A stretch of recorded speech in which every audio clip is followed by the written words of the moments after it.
I'm a social worker for the homeless, and one case will always haunt me for the rest of my life. I know what this is about, the man across my desk sneered. You're trying to find out why I'm a psycho or a junkie or a career criminal. You're trying to find out why I can't just live in a little plaster box and pay my taxes like everybody else. I'm trying to find out who you are, Marcus, I sighed. And I would never call anyone one of those things.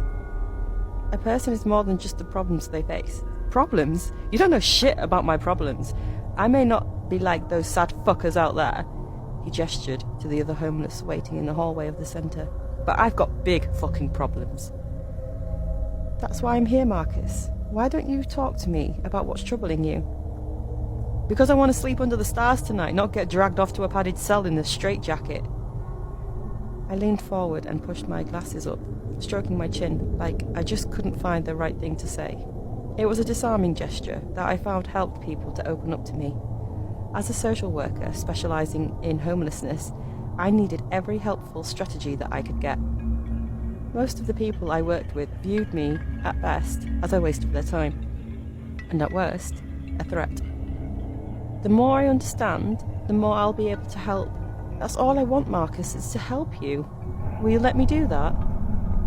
The 20-something blonde across the desk from me rolled his eyes, rubbed red and dark-pitted from lack of sleep. Apart from that, however, Marcus wasn't a typical case. He was well-dressed and clean-shaven, even if his suit had seen better days and his eyes bore the red-rubbed, dark-pitted signs of insomnia. Look, if I talk about this, there might be consequences. Horrible consequences. It might even bring her into your life, and I don't want to be responsible for that. I've got enough shit to deal with already. Marcus grabbed the arms of the chair and pushed himself to his feet. If he walked out that door, I was sure I'd never get another chance to help him. Marcus, it says on your file that you never sleep in the same place twice. Why is that? Marcus paused, his worn-out pack halfway up his back. Through its bulging seams, I could see his tent, sleeping bag, and all clothing packed neatly away inside. It's because of her, isn't it? Marcus sat back down. You have to promise me that if I get locked up anywhere, the young man muttered gruffly, and that if I ever get picked up by the cops or whatever, you'll do your best to spring me out the very next night. I need you to promise me that, and I mean it. Look, I know it's a tall order, and it's okay to say no. I'll just walk out that door, you'll fill out your little form, and we can both pretend that this conversation never happened. As he looked across the desk at me with those soulful, sleepless blue eyes, I had the strangest feeling that he was the one taking pity on me. Marcus, I grabbed the man's hand solemnly. I promise that I'll do anything and everything in my power to meet your conditions, should they ever arise. Marcus looked around as though to reassure himself that no one else was listening. The troubled expression on his face was one I recognised. He was struggling to convince himself to open his inner world to a stranger. I let him sit in silence for a while, knowing full well that at that point, what happened next was up to Marcus. Sometimes it feels so right it feels wrong, he said suddenly. You ever been in a situation like that? You find the perfect job, or the perfect girlfriend, or the perfect opportunity, but there's something off about it, know what I mean? I nodded. It was like that with the apartment. Marcus went on. My lease was running out and I couldn't find anywhere that wasn't an hour away from work or a total scam. Then I found it. 2 bedrooms, 1.5 bathrooms, newly renovated but in a handsome old building. It was so close to my work I could just walk there, and the price, it was less than half of what I used to pay. I flipped through the contract looking for a catch, but there wasn't one. The place was rented by a small property management group that only owned a few buildings. I seemed like a reliable renter, they said, and I guess they liked that. Marcus laughed bitterly. I still remember how it looked, looking around all those bare wooden floors and perfectly white empty rooms. I still hear my gut instincts whispering to me, something is wrong, get out of here now. But what can I say? For $800 a month in the heart of downtown, I signed right away. I moved in a few days later after work. It was late and I was too tired to mess around with unpacking all those cardboard boxes. I fell asleep on the bare mattress without even bothering to take the suit off. Marcus rubbed his sleeve thoughtfully, and I realised he was referring to the same suit he was wearing now. I had horrible dreams that night. But try as I might, couldn't remember any of them the following morning. Marcus shuddered. Then I noticed the footprints. It looked like some barefoot person had crossed the dusty floor and stood just inches away from where I'd been sleeping. Funny thing was, those barefoot prints, they started from the wall and didn't turn back, like whoever it had been walked out of solid brick, hovered over me all night, then disappeared. Was I creeped out? Sure, a little. But I also had to be at work in an hour, and I had no idea in which one of those damn boxes my coffee pot was hiding. The next night, a door slammed in the hallway and Marcus jumped. Look, do you mind if we just take this outside and talk out there? Like, walk and talk for the next part? I need a cigarette and I really don't want to tell this part of the story indoors, just in case. It was my policy to never meet outside the office. I'd heard horror stories of caseworkers who were robbed at gunpoint, stabbed with dirty needles, or simply got too attached and crossed the boundaries of professionalism in ways that ruined their careers. I don't know why, but I made an exception for Marcus. Perhaps I too needed some fresh air. There was something claustrophobic about his story, the way his eyes kept darting around the room. After work on the second day, I was beat. A picky client with a complicated problem had trapped me on the phone all day, and the stress burned the image of those creepy footprints right out of my mind. When I walked in the door, I kicked off my shoes, chugged a glass of water, and fell asleep onto the mattress face first.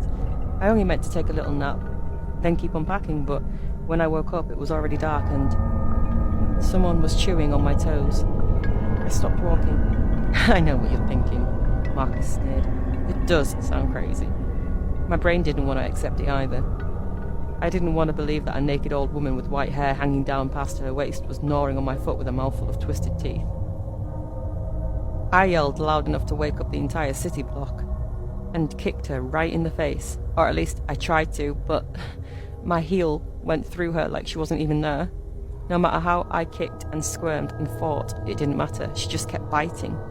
When I ran away, she slithered after me on the floor like a boneless goddamn snake, always nibbling, licking blood out of the bite marks on my legs. I threw pots and knives, said the Lord's Prayer, even swatted at her with a broom. Nothing worked.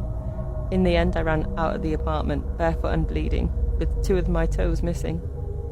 Of course, my neighbours called the cops, but when they went back inside with me, it was like she was never there. I was a mess, Marcus went on.